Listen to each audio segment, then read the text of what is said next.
All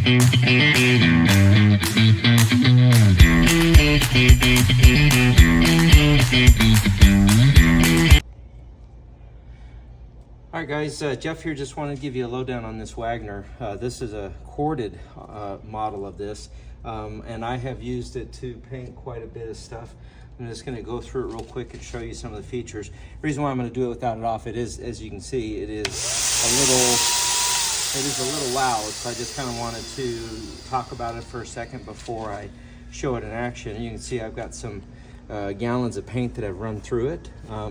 It allows you to hold about 45 ounces in here, and I would say I would like that to be bigger, but at the same time it is a little heavy to carry, so not so much bad there.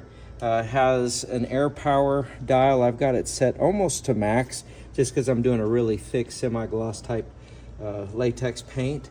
I have thinned it out to work in here better, but I am turning that up to max. So if you were doing something like stain or a really thin paint, you could turn that way down. It's trigger operated to release the paint, and then it has a different dial here again for the amount of paint that you want coming out, and it's 1 to 12. I have it set up to about a 10 right now, and then it also has right here a spray tight or spray wide. I've got it set to the widest spray because I am covering quite a bit of the wall. And then lastly, it allows you to change the orientation of your spray. So I can either spray with it a fan down like this or a fan like this. So in either case, it works great. I'll go ahead and turn it on, you get an idea of how it sprays. It is not as tight and as fine as a mist as you would get from an airless type sprayer, pro type sprayer. But for home use, the do-it-yourselfer, this is perfect. I'll give you an idea of that. Again, trigger operated, and you can see it starts to spray. Now, again, your airless spray is going to be a lot finer. You're not going to see the big paint like that. So the way that you can adjust for that is dialing how much paint you want out, and then how much pressure that you have putting that paint out. So anyway, but you can see I've got this white paint going on top of a rust colored wall. I just want to get an idea. You can put it down to where you do, coverage is great. So like that, and simple.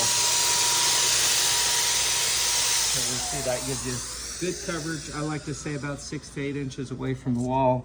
And then I'll show you real quick. You can turn the orientation so that your spray goes up and down.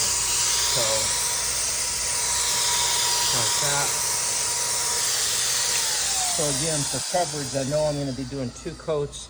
I would hit this again.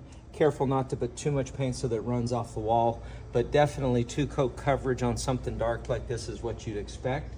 And anyway, super happy with it for your do-it-yourself type paint sprayer. If you're looking for something obviously more professional, you'd have to move up to the airless, but for a do-it-yourselfer at home, great little paint gun. And if you're in the market, you ought to check this Wagner out.